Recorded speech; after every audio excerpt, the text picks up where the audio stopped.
안녕하세요. 안녕하세요. 네. 갈수록 수가 없어진 것 같아요. 응? 어제 낮에는 많던데. 응? 제가 분실할게요. 응? 30명이다. 자, 요약서가 아직 그 눈에 잘 익히지 않을 거예요. 자꾸 보셔야 돼요. 그렇죠? 네, 지금 현재 요약서는 눈에 익히지 않기 때문에 자꾸 보면은 충분히 자기 거로 만들 수 있고 나중에 시간도 절약할 수 있을 겁니다. 그래서 이 요약서 친밀해야 됩니다. 친밀해야 됩니다. 모르면은 책을 보고 이렇게 하시고.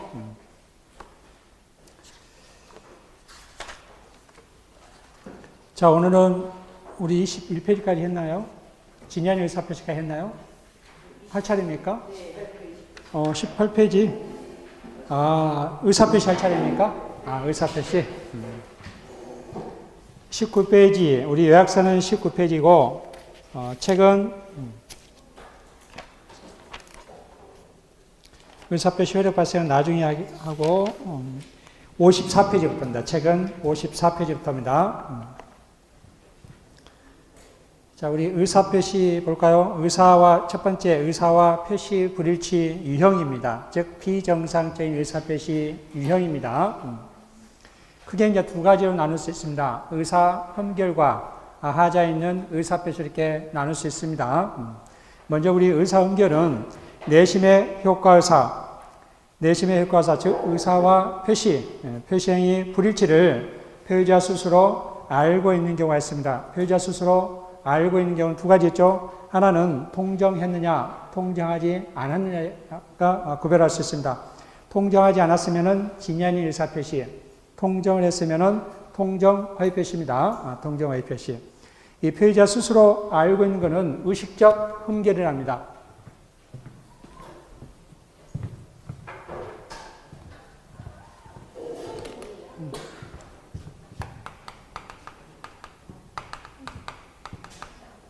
의식적 흠결이랍니다. 의식적 흠결. 즉, 표의자 스스로 알고 있는 것을 의식적 흠결이란다. 자, 표의자 스스로 모르고 있는 것. 즉, 의사와 표시 불일치를 표의자 스스로 모르고 있는 걸 그러면 한다? 착오랍니다. 착오는 우리 무의식적 흠결입니다. 착오는 무의식적 흠결입니다. 자, 하자에 있는 의사표시입니다. 하자에 있는 의사표시 좀 수정 해 주십시오. 타인의 입법행위로부터 전부 삭제. 타인의 입법행위로부터 전부 삭제에 의한 의사표시로 수정해 주시기 바랍니다. 지금 요약서가 처음 만들다 보니까 좀 이렇게 틀린 부분도 상당히 많이 있습니다. 군데군데 제가 말씀드리고 또 여러분들 의문이 있으면 말씀해 주시기 바랍니다. 자, 타인의 입법행위에 의한 의사표시를 이렇게 수정을 해 주시기 바랍니다. 자, 두 가지 있습니다. 하나는 기망, 하나는 강박에 있습니다. 기망은 사기한 의사표시, 강박에 의한 의사표시죠. 이처럼 다섯 가지가 있습니다. 비정상적인 의사표시는 자, 진야니 의사표시와 통정의표시, 착오, 사기한 의사표시, 강박의 의사표시 다섯 가지 있습니다. 먼저 우리 효과를 보면은 진야니 의사표시는 원칙적으로 표시된 대로 효력이 발생합니다. 즉, 유효합니다. 표시된 대로 효력이 발생한다. 자, 저는 통정의 표시는 애외 규정입니다. 애는 무효죠. 상대방이 알았거나 알 수 있었을 경우는 보다 무효로 한다. 통정의 표시는 항상 무효죠. 허위표시 당사자는 항상 무효입니다. 착오는 취소할 수 있다. 사기, 강박은 뭐다? 취소할 수 있습니다. 취소는 이제 다 나왔네요.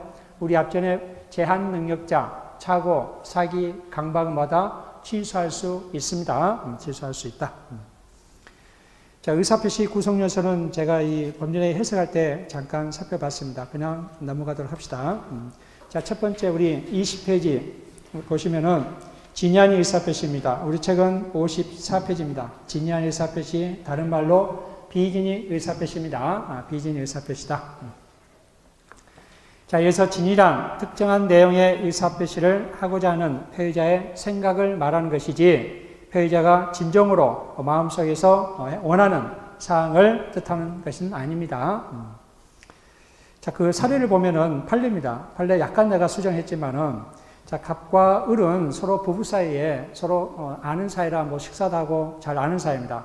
갑은 증권회사에 다니고 그래서 을은 이 갑에게 투자를 한 겁니다. 그래서 3억 원의 손실이 발생했습니다. 그래서 남편을 안심시키기 위해서 갑에게 갑소유 A 토지를 증여해 주겠다는 각서를 요구한 겁니다. 각서를. 그래서 이 갑과 을은 서로 아는 사이라 우리 남편을 안심시키게 한다길래 할 수 없이 뭐다 갑은 증여를 해 주겠다는 각서를 이렇게 써준 겁니다. 써준 겁니다. 이처럼 의사와 내심의 효과사와 표시행위가 일치했습니까? 불일치했습니까? 불일치했죠? 이러한 불일치를 갑이 스스로 알고 있습니까? 모르고 있습니까? 알고 있는 거잖아요. 그렇죠? 이걸 우리가 뭐라 한다? 비진이 의사표시랍니다. 진의한 의사표시입니다. 그리고 증여하고 등기까지 해 주었습니다. 원칙적으로 갑과 을 간의 법률행위는 원칙적으로 유효하다, 무효다? 유효합니다.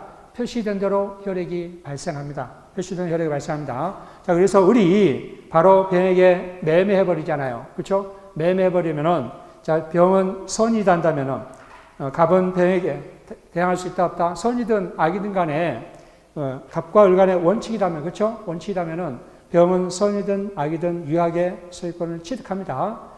갑과 을 간의 법률행위가 유효하다면은, 왜? 병은 앞에 있는 자를 봐라 했죠? 앞에 있는 자가 권리자인지, 무권리자인지, 권리자이기 때문에 병은 선이든 악이든 유효하게 소유권을 취득합니다. 자, 그렇지만은 애해적으로 상대방이 알았거나 알 수 있었을 때는 뭘 한다? 무효로 합니다. 애해 규정은. 이 사례의 경우에는 을은 알고 있는 거잖아요. 그렇죠? 남편을 안심시키기 위해서 자기에게 뭐다? 이러한 각서를 써주고 또 증여까지 해달라는 거잖아요. 그렇죠? 그러한 사실을 의사와 표시 불일치를 즉 갑의 진위를 알 수 있었었죠. 불일치를 누가 상대방이. 그래서 원칙은 유효하지만은 애적으로마다 무효입니다. 그래서 상대방이 알았거나 알 수 있었을 경우에는 무효로 한다는 거. 자, 무효면은 이행전이면 이행할 필요 없고 이행을 했으면 돌려달할 수 있다 없다? 돌려달할 수 있다. 우리 이행을 한 거잖아요. 그렇죠? 을한테 증여하고 등기까지 해줬기 때문에 다시 돌려달라고 할 수 있다. 자, 이때 무효인데 갑과 을이 법률행위는 무효인데 을이 병에게 처분하게 되면은 병은 원칙적으로 소유권을 취득할 수 있다 없다? 없죠. 왜? 앞에 있는 자가 뭐다? 무권리자니까, 무권리자니까 선이든 악이든 원칙적으로 뭐다? 소유권을 취득할 수 없는데 우리 비정상적인 의사표시는 선이 제3자를 보호한다, 안 한다? 보호한다.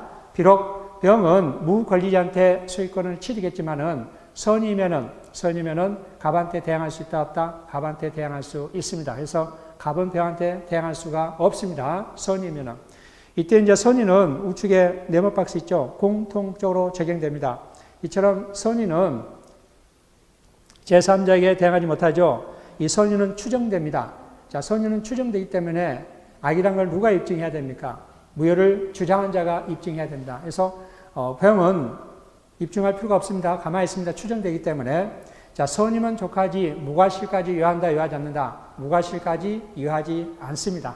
무과실까지 유효하지 않습니다. 선이면 족하다. 선이면 족하다. 이거는 공통적으로 적용됩니다. 제3자 규정은 이 통정 허위 표시라든지 사기 강발이라든지 착오라든지 공통적으로 적용됩니다. 그래서 잘 알아두시기 바랍니다. 선의는 추정된다. 추정되기 때문에 입증책임 누가 진다? 무효를 주장한 자가 입증책임을 진다는 거. 그리고 무과실은 유효하지 않는다는 거. 선이면은 족하다는 거. 그래서 우리 소유권을 취득하려면은 그대로 소유권을 취득하려면 선이 무과실해야 되죠. 을은 선이 무과실해야 돼요. 그렇죠? 을은 선이 무과실해야 된다. 자, 그럼 요건 한번 볼까요? 요건. 효과를 설명했는데 요건. 첫 번째, 의사표시가 있어야 된다. 두 번째, 의사와 진위가, 표시와 진위가 불일치해야 됩니다. 표시가. 즉, 의사와 표시가 불일치해야 된다. 세 번째, 표의자가 스스로 이러한 불일치를 알고 있어야 된다. 네 번째, 표의자의 동기는 문제되지 않습니다. 자, 적용 보면 봅시다. 계약에 적용되고 상대방이 있는 단독행위, 상대방이 없는 단독행위도 적용됩니다. 우리 상대방이 없는 단독행위 적용될 때 항상 보다 유효합니다. 왜 그렇습니까? 상대방이 없기 때문에 상대방을 알았거나 알 수 있었을 경우 무효한다 했잖아요. 상대방이 없기 때문에 그런 규정이 적용돼야 안 돼요. 적용이 안 되잖아요. A 규정이. 그래서 항상 유효합니다. 항상 유효하다.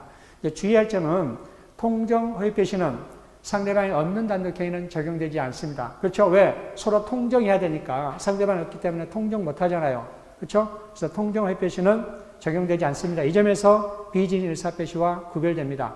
비진의 의사표시는 상대방이 있는 단독행위든 상대방이 없는 단독행위는 적용되지만은 통정회피시는 상대방이 없는 단독행위는 적용되지 않습니다. 자, 그 다음에 공법행위라든지 소송행위, 신문행위 이 세 가지는 공통적입니다. 통정회피시라든지 착오라든지 사기강박 공통적입니다. 공법행위와 소송행위. 우리 공법행위와 소송행위는 비진의 의사표시가 적용된다 안 된다? 적용되지 않습니다. 적용되지 않습니다. 그러나 표시된 대로 효과가 발생합니다. 즉 공법행위와 소송행위는 표시가 중요하다, 의사가 중요하다. 표시가 중요합니다. 표시된 대로 효력이 발생합니다. 그래서 유효합니다. 유효하기 때문에 취소할 수 있다 없다? 없습니다. 또 신분행위는 의사가 중요하다, 표시가 중요하다. 의사가 중요합니다. 그래서 의사가 일치하지 않으면 당연히 무효입니다. 적용되지 않는다는 거 좀 알아두시기 바랍니다. 자, 우측에 보면은 21페이지 기출 주문이 있죠. 특히 여기서 주의할 점은 비진의 의사표시가 아니다. 비진의 의사표시다. 이걸 구별해야 돼. 아니다. 아니다는 적용된다, 안 된다. 비진의 의사표시가 적용이 안 된다는 거예요. 그러니까 원칙적으로 유효하고 애적으로 무효. 이 적용이 안 된다. 항상 유효하다는 거예요. 비진의 의사표시가 아니다는 것은 유효하다는 거예요. 비진의 의사표시한 것은 원칙과 예외 규정이 적용된다는 거예요. 이걸 여러분 꼭 구별하셔야 돼요. 이걸 혼동을 많이 하시다고. 그러니까 항상 비진의 의사표시 판례 문제가 나오면은 이 비진의 의사표시이다, 비진의 의사표시 아니다. 이걸 여러분이 잘 파악해야 됩니다. 아니다는 유효하다는 거예요. 취소할 수 없다는 거예요. 그렇죠? 비진의 의사표시 적용이 안 되니까. 이 비진의 의사표시라는 것은 원칙과 예외 규정이 다 적용된다는 겁니다. 자, 첫 번째 한번 읽어보시죠.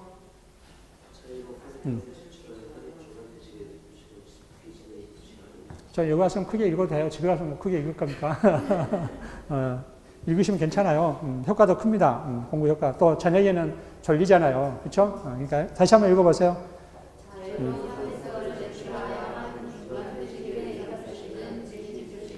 자, 비진이 아니다 그러면은 유효하다는 거예요. 취소할 수 있다는 거예요. 취소할 수 없다는 유효하다는 취소할 수 없다는 거예요. 그렇죠? 적용이 안 된다는 겁니다. 자의로 사직서 제초의 중간퇴직 의사표시는 설령보다 사장이 알았다 하더라도, 그쵸? 알았다 하더라도 이거는 적용이 안 돼요. 예외 규정이 적용이 안 됩니다. 자, 2번, 3번은 비교. 이렇게 적어주시기 바랍니다. 2번과 3번은 비교해서 알아두셔야 됩니다. 중요합니다. 비교라고 이렇게 적어두시기 바랍니다. 자, 2번 한번 읽어보시죠.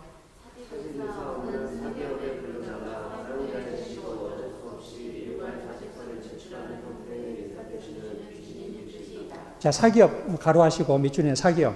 자, 이건 비진의 의사표시이다. 그다음 비진의 의사표시가 적용된다는 거죠. 네. 원래 이제 사기업에서 예를 들어서 사직 의사가 없는데 사장이 일괄적으로 사표를 수리하라라고 한 겁니다. 근데 사장은 알고 있잖아요. 네. 이러한 불이치를 알고 있는 겁니다. 자, 그래서 이 사직 의사표시를 수리하게 되면 원칙은 당연히 유효합니다. 원칙 유효합니다. 애적으로 사장이 알았기 때문에 얼마든지 상대방이 알았거나 알 수 있었을 때 뭘로 한다? 무효로 한다. 그렇죠? 그래서 사장이 정말 미운 사람이 있어가지고 복직 안 시킬 때 그때는 그 사람은 이 예외 규정을 들어서 사장한테 대항할 수 있겠죠? 그래서 주의할 점입니다. 사기업은 이처럼 비진의 의사표시이다. 근데 만약부터 읽어보세요. 공무원이 사직의 의사표시를 하여 유효는 처분을 하려고 사직의 의사가 없다는 것을 처분권자가 알았다면 그 의사표시는 비진의 의사가 아니다. 따라서 유효이다. 즉 공법행위에는 적용이 안 된다. 이해하시겠죠? 네. 자, 이거는 공기업은 공법행위 때 우리 공법행위는 적용되지 않는다 했잖아요. 비진의 의사표시가. 그래서 항상 표시된 대 효력이 발생합니다. 그래서 사기업과 공기업은 이렇게 틀립니다. 비교해서 꼭 여러분들이 알아두셔야 됩니다. 자, 세 번째도 비교해서 알아두셔야 됩니다. 자, 대출 절차상 편의를 위하여 명의를 빌려준 자가 채무부담 의사를 가졌더라도 그 의사표시는 비진의 의사표시가 아니다. 자, 명의대에 나오면은 원칙적으로 항상 비진의 의사표시 아니다라고 이렇게 생각하셔야 됩니다. 명의대에는 비진의 의사표시가 아니다.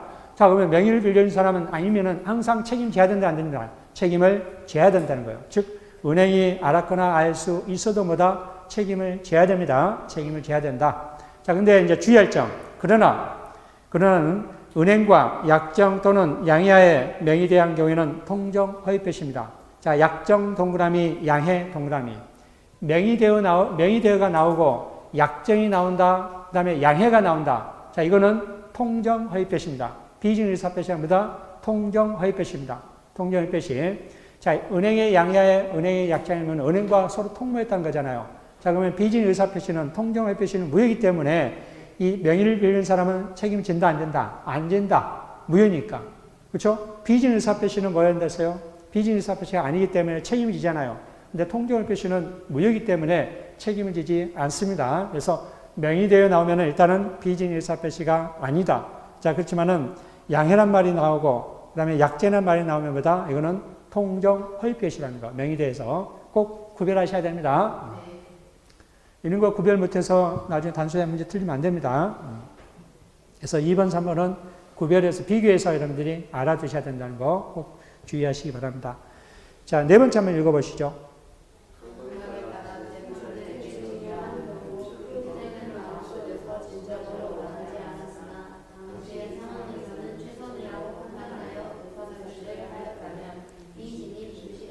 자, 비증 의사표시가 이런 이제 강박이니까 강박에 대한 의사표시는 물을지언정 비증 의사표시는 아닙니다. 비증 의사표시는 아니다.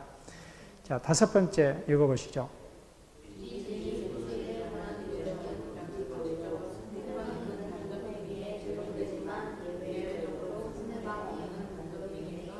그렇죠. 상대방 없는 단독행위도 적용된다. 우리 상대방 없는 단독 항상 유효하다 있죠. 자, 다음에 여섯 번째 읽어보시죠.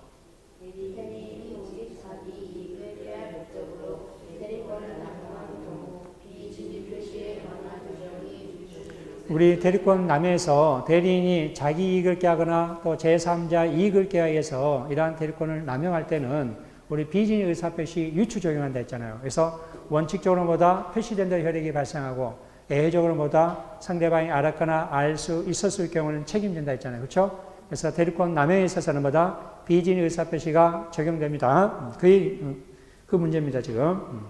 자, 7번 한번 읽어보시죠.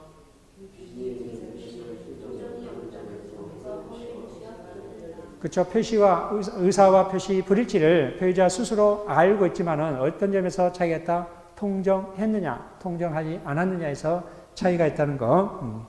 자, 그 다음 8번요.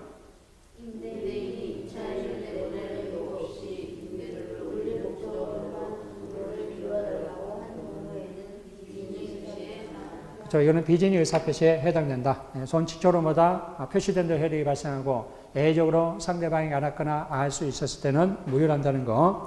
자, 9번 읽어보시죠.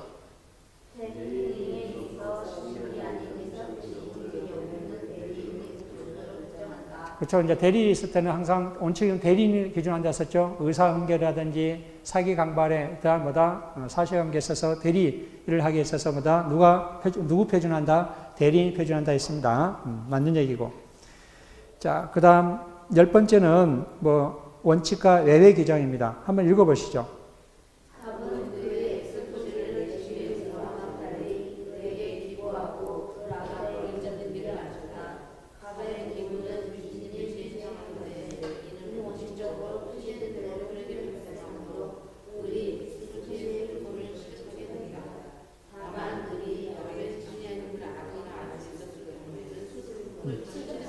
네. 자, 이렇게 해서 우리 진양 의사표시가 이런 문제의 형태로 나온다는 거 알아두시고, 자, 두 번째 한번 봅시다. 통정 허위 표시입니다.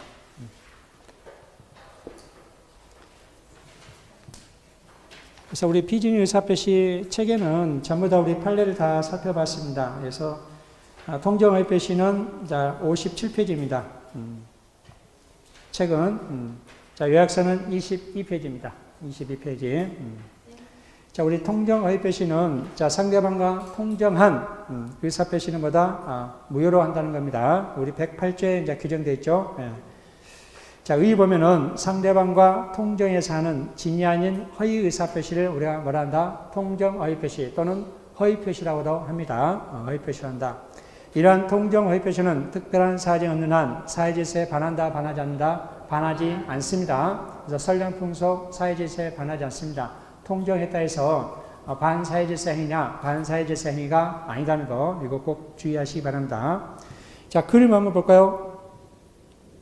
자, A가 갑에게 돈을 빌려준 겁니다. 그래서 갑이 변제하지 못했습니다. 변제하지 못했습니다. 자, 변제하지 못하자 A가 이제 강제 집행을 하려고 합니다. 그래서 갑이 이 A의 강제 집행을 피하기 위해서, 면하기 위해서 통정해서 갑 소유 부동산을 을에게 매매했습니다. 가장매매, 그리고 등기까지 해 주었습니다. 이처럼 갑과 을 간의 이러한 법률행위는 통정에서 갑과 을 간의, 즉 갑이 의사와 표시 불일치를, 즉 자기 소유 부동산을 을에게 주고 싶었어요? 안 주고 싶었어요? 안 주고 싶었잖아요. 강제 집행을 모면하기 위해서 한 거잖아요. 그래서 의사와 표시가 불일치된 거죠. 불일치했고, 이러한 불일치를 표의자 스스로 갑이 알고 있어요? 모르겠어요? 알고 있는 거잖아요. 자, 알고 있지만은 이때는 뭘 했습니까? 갑과 을이 서로 통정했잖아요. 그렇죠? 통정했기 때문에 이거는 우리가 허위 표시 또는 통정 허위 표시랍니다. 이러한 갑과 을 간의 법률행위는 무효입니다. 무효입니다. 항상 무효입니다. 갑과 을 간의 법률행위는 항상 무효라는 거. 그래서 갑도 무효를 주장할 수 있고 을도 무효를 주장할 수 있습니다. 무효를 주장할 수 있다. 자, 무효이면은 이행을 하지 않았으면은 이행할 필요가 없고, 이행을 했으면 돌려달할 수 있다 없다? 돌려달할 수 있죠. 즉 을에게 이미 등기일정은 소유권 이전 등기 말소를 구할 수 있죠. 말소를 구할 수 있다. 자, 두 번째 봅시다. 그 무효 밑에 갑과 을은 추인할 수 있습니다. 자, 여기서 주의할 점은 우리 절대적 무효는 추인할 수 있다 없다? 절대적 무효는 추인할 수 없어요. 절대적 무효는 추인할 수 없습니다. 자, 일단은 상대적 무효에서 상대적은 두 가지 있죠. 뭐가 있습니까? 비진의사표시, 통정의 표시, 비통 있었죠? 우리 절대적 무효에서 의사무능력자, 우리 절대적 무효에서 의사무능력자, 상대적 무효, 비진의사표시, 애외규정, 통정회표시는 추인이 가능합니다. 추인이 가능합니다. 그래서 통정회표시는 추인이 가능하다, 추인하지 못한다, 추인할 수 있습니다. 추인은 이때 추인은 소급표가 있다 없다? 소급표가 없습니다. 추인한 때부터 새로운 법률행위 되잖아요. 그렇죠? 저는 갑과 을은 뭐 할 수 있다? 추인될 수 있고, 소급표가 있다 없다? 소급표가 없다. 자, 반사회적 행위가 아니다 했습니다. 선량풍속 사회질서에 반하지 않는다. 자, 요건을 한번 봅시다. 요건은 뭐만 틀려요? 다섯 번째만 틀립니다. 이 비진의 의사표시와 똑같습니다. 1번부터 4번까지는 비진의 의사표시와 똑같습니다. 뭐만 틀립니까? 다섯 번째만 틀립니다. 즉 상대방과 의사합치가 있어야 된다. 즉 당사자에 뭐가 있어야 된다? 통정이 있어야 된다. 이러한 통정이 없으면은 비진의 의사표시입니다. 비진의 의사표시다. 이런 점에서 비진의 의사표시와 구별합니다. 자, 그 밑에 보면은 우리 은닉행위, 그래서 통정허위표시와 은닉행위는 구별을 해야 됩니다. 구별해야 됩니다. 자, 그 밑에 우리 그림을 보시면은 갑은 을에게 증여를 하려고 합니다. 갑 소유 부동산을 을에게 증여를 하려고 합니다. 자, 증여를 하는데 이 증여를 하게 되면은 이 세금이 부담이 됩니다. 매매보다 세금이 더 많이 들어요. 그렇죠? 그래서 갑은 원칙적으로 을에게 증여할 의사가 있는 거예요, 없는 거예요? 증여할 의사가 있습니다. 자, 그렇지만은 증여를 하게 되면은 증여세가 많이 부담이 때문에 등기 원인을 증여를 하지 않고 뭘로 한다는 거예요? 매매를 한다는 거예요. 그래서 이 가장 매매를 합니다. 그 가장 매매 뒤에는 뭐가 숨어 있어요? 증여가 숨어 있잖아요. 그렇죠? 이 증여를 우리가 뭐라 한다? 은닉행위랍니다. 그래서 이 은닉행위와 이 가장 매매는 비교해야 됩니다. 그래서 이 은닉행위는 유효합니다. 그래서 갑과 을 간의 증여는 유효합니다. 증여가 유효하기 때문에 그 등기도 뭐다?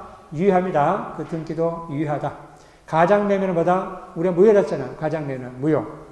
자, 이제 우측에 한번 볼까요? 은닉행위.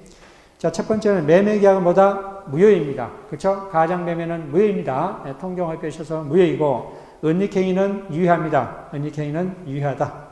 증여계약은 유효합니다.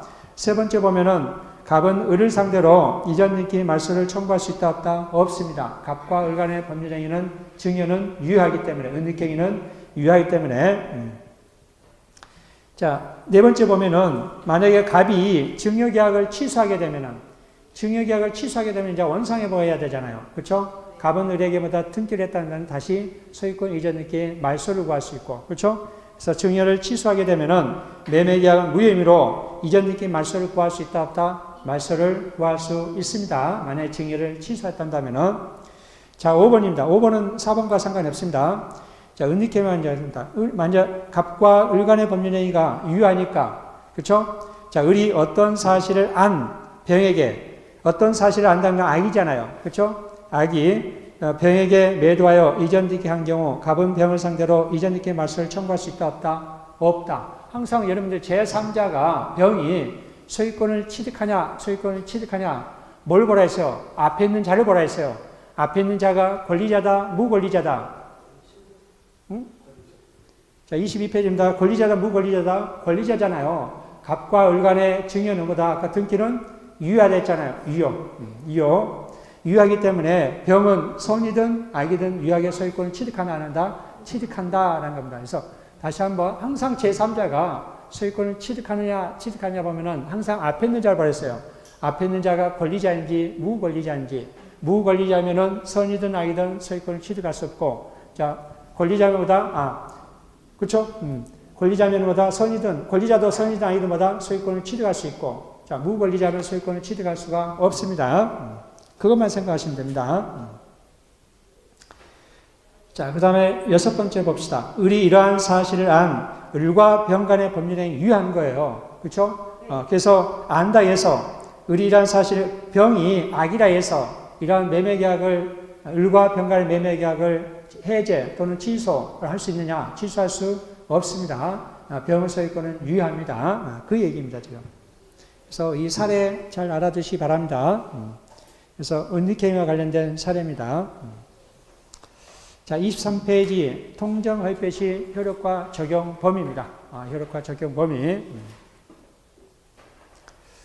자, A가 돈을 빌려주고, 자, 갑이 A의 강제집행을 모면하기 위해서, 자, 갑 소유 토지를 을에게 가장매매하고, 통장에서 가장매매하고 소유권 이전 등기를 해준 겁니다. 그래서 갑과 을 간의 법률은 일단 항상 무효라 했습니다. 자, 이제 을 명의로 등기가 돼 있잖아요. 을 명의로 등기가 돼 있는 상태에서 을이 이걸 팔아먹은 거예요. 누구한테? 병한테 팔아먹은 거예요. 자, 병이 선입니다. 위에 선임. 병이 선이면은, 자, 갑은 병에게 대항할 수 있다 없다? 자, 먼저 항상 봅시다. 제3자가 소유권을 취득하는가 앞에 있는 자를 보라 했어요. 앞에 있는 자가 권리자다 무권리자다? 원칙적으로 병이 소유권을 취득하는 거 봅시다. 앞에 있는 자가 권리자야 무권리자? 을이. 갑과 을 간의 법률행위는 무효니까 무권리자잖아요. 그럼 원칙적으로 병은 소유권을 취득한다 못한다? 못하는데 우리 비정상적인 의사표시는 선이 제3자를 보호한다 안 한다? 보호한다. 자, 그래서 병은 비록 무권리자한테 소유권을 취득했지만은 선이 제3자이기 때문에 유효합니다. 그래서 갑은 병한테 대항할 수 있다 없다? 대항할 수 없습니다. 대항할 수 없습니다. 자, 그러면은 갑은 병한테 대항할 수 없으면은 을이 팔아먹기 때문에 갑은 어떻게 구제해야 된다? 이런 경우는 제일 위에 있죠? 제일 한번 봅시다. 갑의 구제 방법. 갑은 을에게 뭐 해야 된다? 불법행위로 인한 손해배상을 청구할 수 있고, 두 번째, 갑은 을에게 매매상당 부당이익반환 청구할 수 있죠? 을이 병에게 팔아먹었으니까 매매상당 부당이익반환 청구할 수 있다. 이런 선택할 수 있습니다. 제일 위에 네모박스 있죠? 구제 방법. 이거 잘 알아두시기 바랍니다. 자, 이처럼 병은 선이면 이렇게 보호받는다는 거. 자, 병이 선입니다. 다시 병이 누구한테 팔아먹은 거예요? 정한테 팔아먹는다. 근데 정은 악이에요, 악이. 정이 악이면은, 자, 정이 소유권을 취득하는 거는 항상 앞에 있는 자를 보라 했어요. 앞에 있는 자가 선이에요, 악이에요? 선이잖아요. 권리자잖아요. 그럼 정은 악이든 선이든 소유권을 취득합니다. 이게 이제 우리가 영미에서는 언폐물 법칙이랍니다. 앞에 선이면 뒤에 전부 다 뭐한다? 막아주잖아요. 그렇죠? 그래서 언폐물 법칙. 그래서 병이 선이고 정이 악이면은 일단은 소유권을 취득합니다. 그래서 이때 이 병은 선의는 추정된다 했죠? 아까 공통적으로 적용된다. 선의는 추정된다. 또 선의 제3자의 무과실을 요하지 않는다. 누가 악임을 입증해야 된다? 무효를 주장한 자가 악의를 입증해야 한다. 이거는 공통적으로 적용된다 했습니다. 자, 23페이지입니다. 자, 두 번째 봅시다.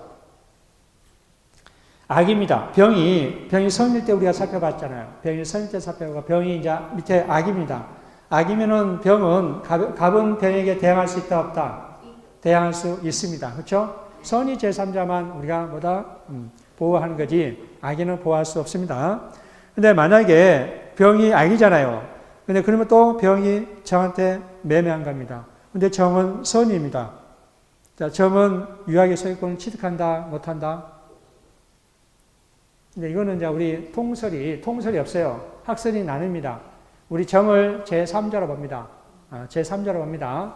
정도 제3자로 보면은 제3자가 뭐예요? 선이잖아요. 그러니까 이거 소유권을 취득합니다. 이거는 문제 안 나올 겁니다. 이 밑에 건 문제 안 나오면, 여기 나면은 학설이 나뉘니까 문제가 안 나눕니다. 아직 판례는 없습니다. 우회는 당연히 통설입니다. 통설이고 영미에서는 언표현 법칙이 있습니다. 자, 그럼 이제 그 밑에 보면은 A 구제 방법입니다. 채권자, 갑의 채권자 A잖아요. A 구제 방법 두 가지가 있죠. 첫 번째 뭐가 있어요? 채권자 취소권을 행사할 수 있고, 두 번째 채권자 대위권을 행사할 수 있습니다. 자, A는 즉 갑이 채권자를 해하는 법률행위 있잖아요. 채권자 A 해하는 법률행위, 즉 통정에서 자기 소유 부동산을 누구한테 매매한 거예요? 가장면 을한테 매매하죠. 이처럼 채권자를 해하는 이러한 법률행위 하게 되면은 A는 갑과 을 간의 법률행위를 뭐하고 취소시키고, 일탈된 재산, 누구한테 일탈됐어요 지금? 을한테. 일탈된 재산을 다시 누구로 환원시킨다? 갑으로 환원시킵니다. 그렇죠? 이걸 우리가 말한다? 채권자 취소권합니다. 이처럼 채권자를 해하는 법률행위를 하게 되면은 채권자는 그러한 법률행위를 뭐하고 취소시키고, 일탈된 재산을 다시 누구 앞으로, 채무자 앞으로 환원시키는 제도를 말한다? 채권자 취소권입니다. 자, 우리 채권자 취소권은 채권자가 이 채무자한테 받을 채권이 원칙적으로 무슨 채권이었어요? 금전 채권. 그래서 A는 갑한테 돈을 빌려준 거예요. 이처럼 금전 채권일 때마다 이처럼 채권자 취소권을 행사할 수 있습니다. 우리 이중매매에서 적극 가담했을 때, 제2 매수인이 적극 가담했을 때, 이제 제1 매수인은 소유권을 취득할 수 있다 했잖아요. 이때 우리 채권자 취소권을 행사할 수 있다, 없다? 이중매매에서는 채권자 취소권을 행사할 수 없다 했습니다. 우리 시험법에 두 번 나와요. 채권자 취소권이 이중매매에서 한 번 나오고 여기서 한 번 나온다고.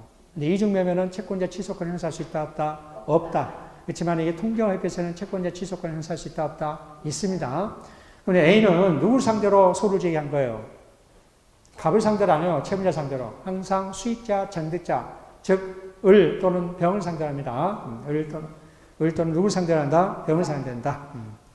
그래서 A는 누구한테 직접 을에게 채권자 취소권을 행사할 수 있습니다. 그것만 알아두시면 됩니다. 다른 내용은 알 필요가 없습니다. 누구를 상대로 하나 그 문제는 안 나옵니다. 채권자 취소권을 행사할 수도 없다. 그것만. 자, 두 번째 구제 방법은, 채권자의 구제 방법은 원래 갑과 을 간에 통정했으면은 등기를 을면 해야 됐잖아요. 그건 무효잖아요. 무효는 원상회부 해야 돼요? 안 해야 돼요? 해야 되잖아요, 갑은. 근데 갑은 해야 안 해요? 안 하잖아요. 그럼 누가 대신한다는 거예요? A가, 채권자 A가 누굴 대의해서? 갑을 대의해서 을을 상대로 소유권 이전 등기 말소를 구하고, 갑한테로 되돌아오면은 그때 이제 뭘 합니까? 강제경매한다든지, 가압류한다든지, 그렇게 하면 되죠? 이처럼 두 가지. 채권자 대의권도 행사할 수 있고, 두 번째마다 채권자 취소권도 행사할 수 있다. 채권자 구제 방법 알아두시기 바랍니다. 자, 우리 적용 범위 보면은 계약에도 적용되고 상대방이 있는 단독행위 당연히 적용되죠. 자, 그러면 적용되지 않는 거는 상대방이 없는 단독행위 적용된다, 안 된다? 적용되지 않습니다. 왜? 상대방이 없기 때문에 통정할 수가 없잖아요. 그렇죠? 그렇기 때문에 상대방이 없는 단독행위는 적용되지 않는다. 우리가 공통적으로 적용되지 않는 거, 소송행위라든지 공법행위라든지 신분행위도 적용되지 않는다 했습니다. 항상 그 세 가지는 공통점이 있습니다. 그거 꼭 알아두시기 바랍니다. 자, 그 다음에 24페이지 봅시다. 24페이지면은 통정의표시의 제3자입니다. 제3자가 또 올해 나올 확률이 좀 큽니다. 나올 확률이 크니까 제3자가 좀 어렵습니다. 어렵기 때문에 잘 이제 이해를 하셔야 되는데, 우리 통정의표시 제3자입니다. 자, 1번 봅시다. 당사자. 즉, 그림 보면은 갑과 을이죠. 통정허위 표시한 당사자. 통정허위 표시한 당사는 제3자 아니죠. 당연히 당사자. 및 포괄승계는 당사자 아닙니다. 이러한 당사자와 포괄승계를 제외한 그 사람을 우리가 말한다. 제3자랍니다. 포괄승계라는 것은 을이 사망했다든가 이러한 당사자가 사망하면은 그 상속인이 포괄승계이잖아요. 그렇죠? 그러한 포괄승계는 뭐다? 제3자가 아닙니다. 당사자와 제3자를 제외한 나머지 사람을 우리가 말한다. 제3자랍니다. 그래서 또 제3자는 새로운 법률상 이해관계를 가져야 됩니다. 즉 누구하고? 당사자 새로운 법률상 이해관계가 된다. 갑과 을이 통모를 했잖아요. 통정허위 표시한 즉 갑과 새로운 법률관계를 맺는다든지 아니면 을과 새로운 법률관계를 맺는다든지 이처럼 통정허위 표시 후에 새로운 법률관계를 맺어야 됩니다. 새로운 법률관계를 맺어야 된다. 자, 세 번째, 선의 제3자한테 대항하지 못한다 했죠. 허위 표시 무효를 주장하지 못합니다. 자, 그럼 네 번째 봅시다. 제3자는 선의로 추정된다. 공통적으로 적용된다 했습니다. 선의는 추정되고 무과실 요한다, 요하지 않는다? 요하지 않습니다. 다만 중과실이 있는 경우에는 보호 안 됩니다. 중과실이 있는 경우보다 보호 안 됩니다. 이때는 제3자는 보호된다, 안 된다? 보호되지 않습니다. 선의라도 중과실이 있으면 보호되지 않는다는 거. 이 점 주의하시기 바랍니다. 자, 통정허위 표시는 당사자 사이에서는 처리할 수 있으나 그 처리를 가지고 선의 제3자한테 대항하지 못한다. 우리 책에 봅시다. 이 처리는 하지 않아서 한번 봅시다. 우리 책에는 몇 페이지 있냐면은 자, 63페이지 있습니다. 63페이지. 자, 통정허위 표시는 얼마든지 뭐 할 수 있다? 서로 처리할 수 있습니다. 갑과 을은 통정에서 피의자, 상대방. 자, 통정에서 가장매매에서 등기까지 해줬습니다. 누구 명의로 지금 된다? 을 명의로 등기까지 해줬습니다. 자, 이처럼 통정에서 통정허위 표시하게 되면은 갑은 얼마든지 뭐 할 수 있다? 처리할 수 있습니다.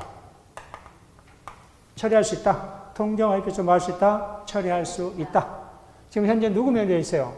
을 명의. 처리를 하려면 처리를 하고 갑은 을에게 소유권 이전 등기 해달라고 해야 되잖아요. 그렇죠? 해달라고 해야 되고 해달라면 이제 소송을 본안 소송하면 시간이 오래 걸리기 때문에 처분하지 못하도록 뭐 한다? 부동산 처분 금지가처럼 해둬야 되잖아요. 거지 않는 차에 을이 누구에게? 병에게 팔아먹습니다. 매매하고 등기까지 준 거예요. 제3자입니다. 제3자는 선의입니다. 자, 선의면은 철회한다 하더라도 제3자, 철회 이후에 뭐다? 새로운 법률관계 맺은 선의 제3자한테는 대항할 수 있다, 없다? 대항할 수 없다. 그 얘기입니다. 자, 처리할 수 있지만은 뭐 할 수 없다? 처리를 가지고 선의 제3자한테 대항할 수 있다, 없다? 대항할 수 없다. 자, 그러면 제3자에 해당되는 애, 제3자에 해당되지 않는 애, 왼쪽 우측 있죠? 저 제3자에 해당되지 않는 애가 여러분들이 이해하기 굉장히 어렵습니다. 그러니까 제3자에 해당하는 애는 좀 쉬워요. 그 부분만 여러분들이 잘 알아두시면 됩니다. 나머지는 대충 모르겠으면 제3자에 해당되지 않는 애로 이렇게 찾으면 됩니다. 먼저 우리 제3자에 해당되는 애를 봅시다. 첫 번째 제일 밑에 보면 기억 봅시다. 가장매매 매수로부터 그 목적물을 다시 매수한 자. 자, 첫 번째 그림을 봅시다. 자, 갑과 을이 통정에서 가장매매에서 누구 명의로 등기한 거예요? 을 명의로 등기했습니다. 자, 갑과 을은 통정허위 표시의 당사자잖아요.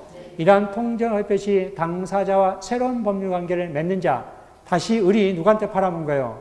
병한테 팔아먹은 거란 말이에요. 그렇죠? 자, 병은 이제 제3자잖아요. 제3자는 선의야 보호할 수 있습니다. 병이 이처럼 팔아먹으면은 병은 제3자에 해당됩니다. 선이면은 보호받습니다. 보호받는다.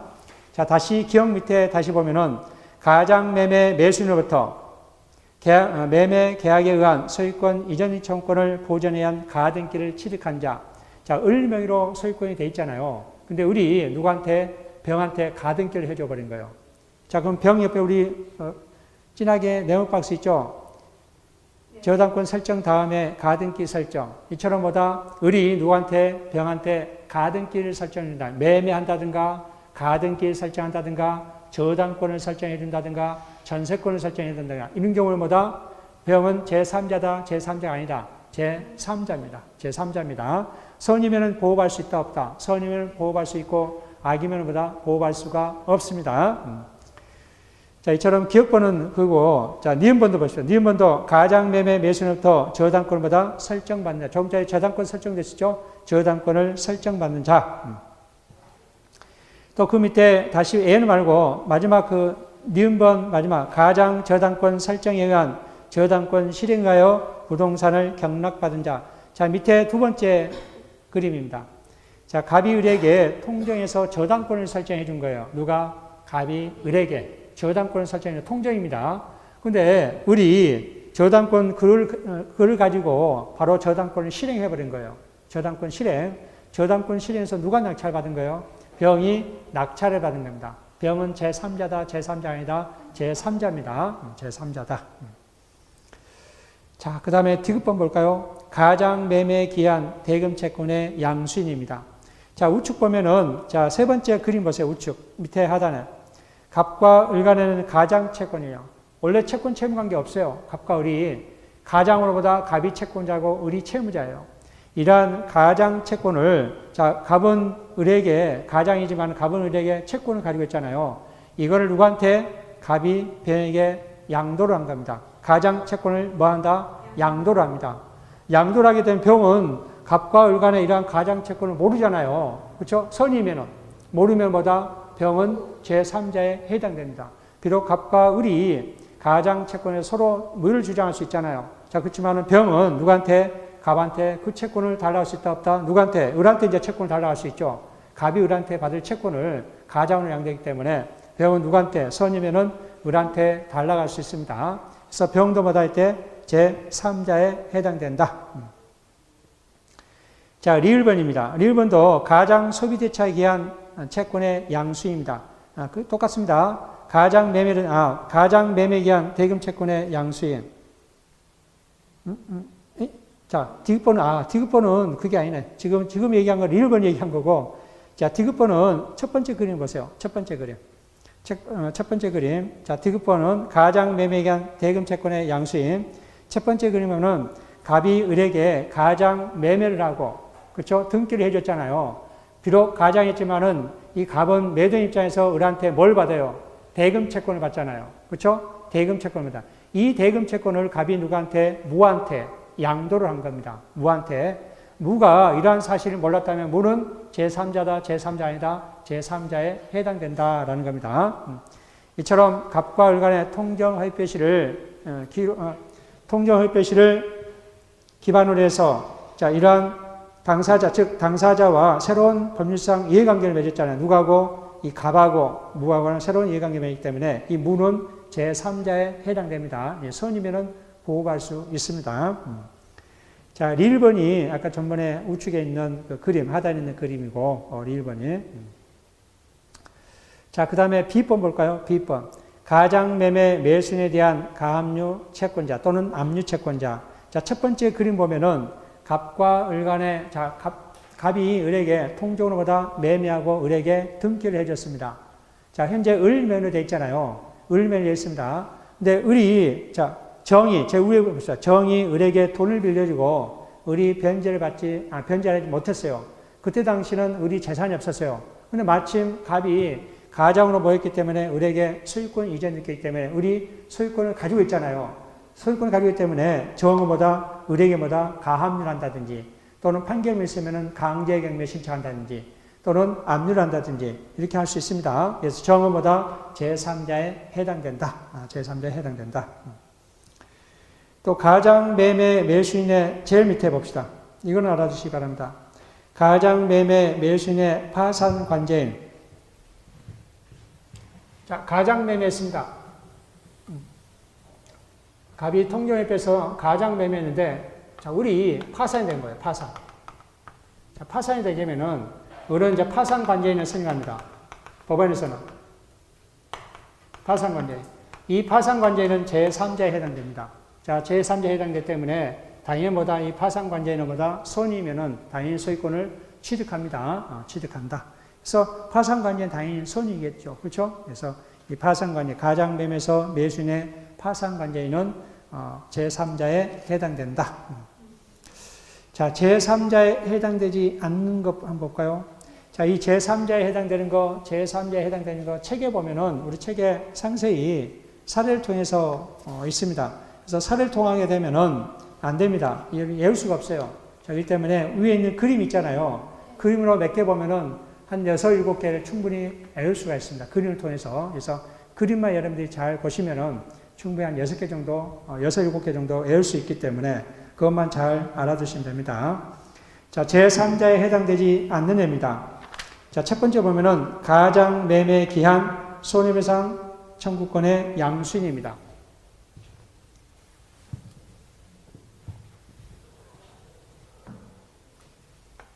자, 가장 매매했습니다.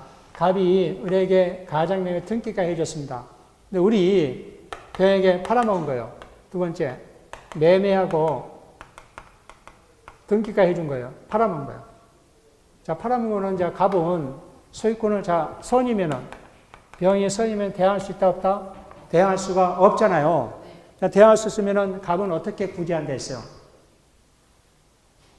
금방 잊어먹었어요? 자, 갑은 누구한테? 우리에게 불법행위를 일어난 손해배상 청구할 수 있고, 또 우리 병한테 매매했기 때문에 매매상당 부당행관한 청구할 수 있다 했잖아요. 이 손해배상 청구할 수 있습니다. 이 손해배상 채권을 누구한테? 정한테 양도를 한 겁니다. 양도. 자, 손해배상 채권을 정한테 양도합니다. 이 정은 제3자다?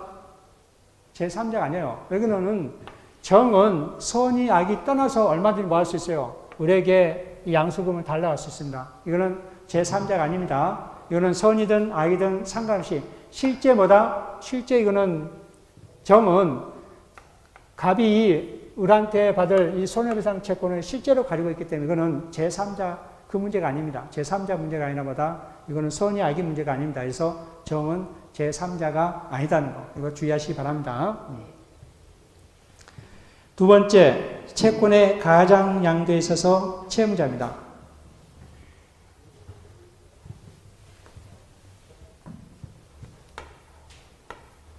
갑이 을에게 실제 채권을 가지고 있습니다. 채권자, 채무자. 실제 채권을 가지고 있습니다. 이거 가장 채권이 아니에요. 가장 채권 아닙니다. 우리 아까 가장 채권을 혼동하면 안 됩니다. 실제 채권을 가지고 있습니다. 갑이 을에게. 근데 갑이 병에게 가장으로 양도를 한 겁니다. 그럼 당사자 누구예요? 갑과 병이 허위 표시한 거잖아요. 가장으로 양도했기 때문에. 이때 이 채무자는 제3자다, 제3자 아니다? 제3자가 아닙니다. 왜? 원래 우리 제3자는 이러한 통정 허위 표시 이후에, 통정 허위 표시 이후에 새로운 법률 관계를 맺어야 되는데 이거는 이유가 아니잖아요. 그 전에 이미 뭐다? 채권이 존재한 것이기 때문에 이 채무자는 뭐다? 제3자가 아닙니다. 자, 이런 경우는 제3자 됐죠. 갑이 병에게 이제 가장 양도했잖아요. 가장 양도했는데 병의 채권자 이 가장 양도에 A라는 사람이 채권자에게 가압류를 한다든가, 채권 가압류를 한다든가, 이런 경우 A는 뭐다? 제3자에 해당되고, 다시 병이 누구한테? 정한테 양도를 하게 되면은, 당연히 이 정은 제3자에 해당됩니다. 그쵸? 그렇지만은, 이거는 갑과 병은 제3자 아닙니다. 허위표시 당사자예요. 이거는. 그쵸? 통정 허위표시, 가장자인데 허위표시 당사자고. 자, 그러면 채무자는 제3자냐? 채무자는 제3자가 아니다. 통정 허위표시 이후에 새로운 법률관을 맺는 자가 아니기 때문에. 그쵸? 자, 근데 이제 세 번째 보면은 채권의 가장 양수인으로부터 추심을 위하여 채권을 양수한 자. 양도를 하지 않고, 실질적으로 양도를 하지 않고 추심을 위해서 양도하는 거예요. 추심을 위해서. 즉, 정에게 대신 돈을 받기 위해서 양도한 겁니다. 이때 이 정은 실제마다 양수인이 아니기 때문에 제3자가 아닙니다. 제3자 아니다. 추심을 위해서 양도하게 되면 제3자 아닙니다.